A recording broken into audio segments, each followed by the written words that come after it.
طوبى الألباب يهوى حق الرقيا تبني صرحنا.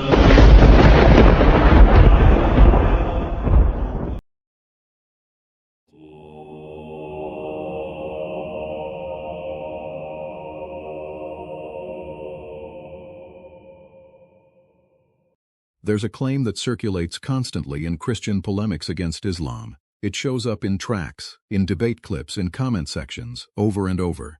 It goes like this: the God of the Quran, Allah, isn't the God of Abraham at all. He's just a repackaged pagan deity, specifically a moon god named Hubal, worshipped at the Kaaba before Islam. And the claim usually comes bundled with a second one, that the crescent on mosques is the leftover fingerprint of that moon god.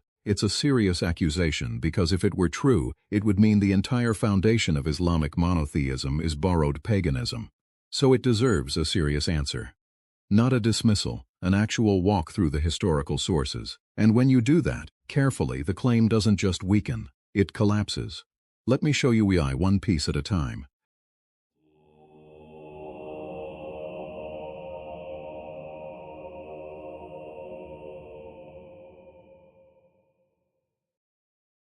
Start with the basic question the claim skips over. Who was Hubal in the first place? Our earliest detailed source is the Book of Idols, written by Hisham ibn al-Kalbi, a work specifically about the pagan deities of pre-Islamic Arabia. He describes Hubal as the greatest idol in and around the Kaaba, a figure carved from red agate, in the shape of a man, with a broken right hand that the Quraysh had replaced with a hand of gold. Hold on to that image for a second, a statue with a body, with a hand that broke off and had to be repaired. Already this is a very different kind of being from the god Muslims worship, who has no image and no form. But there's a more important detail. In front of the idol stood 7 arrows used for divination, for drawing lots and making decisions. That tells you exactly how the Arabs used Hubal. He was an oracle, one idol among many, consulted for guidance, housed inside a shrine full of other idols. He was not understood as the invisible creator of the heavens and the earth. So before we even get to the comparison, the source that describes Hubal is describing something Islam explicitly rejects. So if that's who Hubal was, where does the idea that he's secretly Allah even come from? That's where the argument starts playing games. Because here's the pattern you'll notice once you know to look for it. The people pushing this claim rely on 2 moves, and the 2 moves contradict each other. The first move is to throw out the Islamic sources whenever those sources are inconvenient, to say the traditions are late, unreliable, fabricated, not to be trusted. The second move is to turn around and quote those very same Islamic sources whenever a line in them can be bent to support the claim. You can't do both. You can't tell me the sources are worthless and then build your argument on them.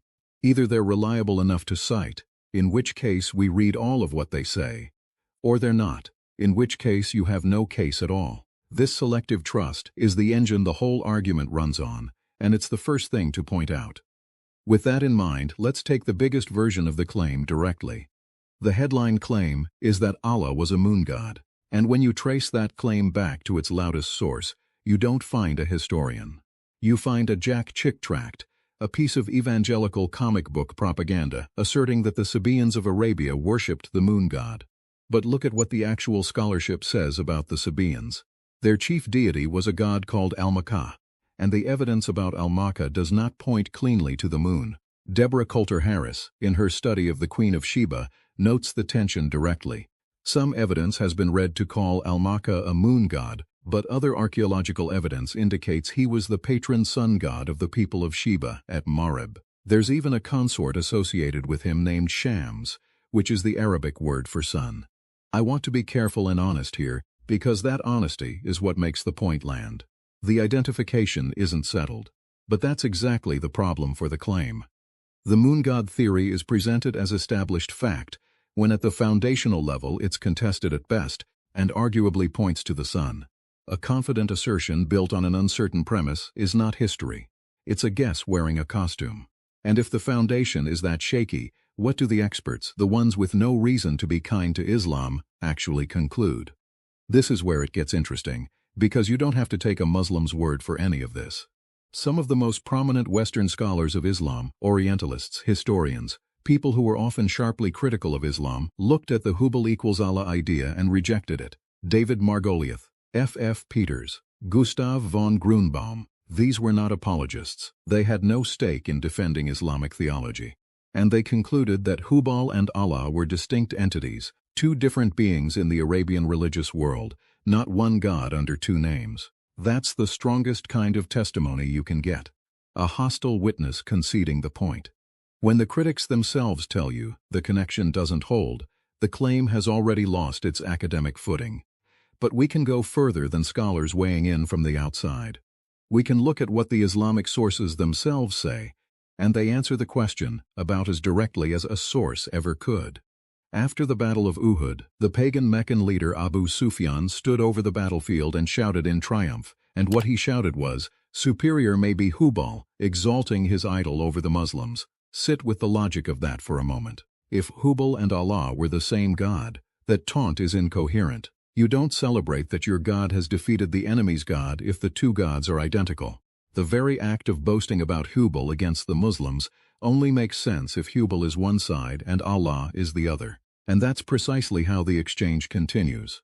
The Prophet instructs his companions to answer back. Allah is more elevated and more majestic. Idol on one side, the living God on the other. The two are named as opponents, in direct opposition, in a moment of war. The Islamic tradition isn't quietly hinting that they're different. It's staging them as rivals. The sources the critics want to use against Islam are the same sources that pull Hubal and Allah apart. So the historical identification fails, and the source identification fails. That leaves the word game, the linguistic version of the argument. Some have tried a backdoor version of the claim that Hubal is really just Habal, the Canaanite storm god Baal, with a prefix stuck on the front. The idea is that if you can link Hubal to Baal, you've tied Arabian paganism into a much older tradition.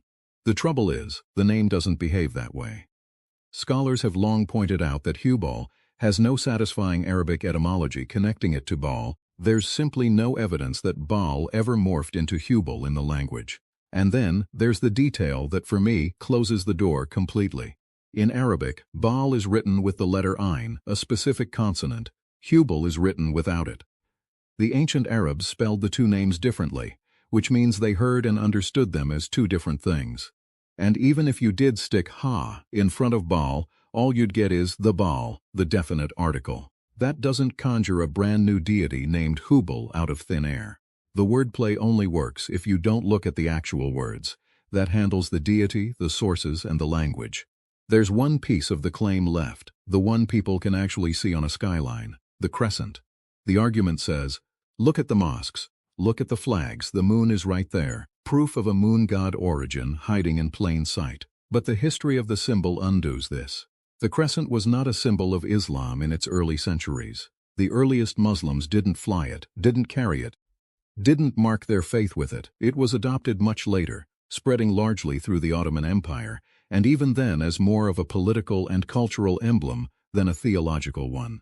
Scholars such as Ferenc Wachowski have noted that the moon symbol has no foundational link to Islam at all. In other words, the moon symbol is centuries too late to be evidence of anything about Islam's origins.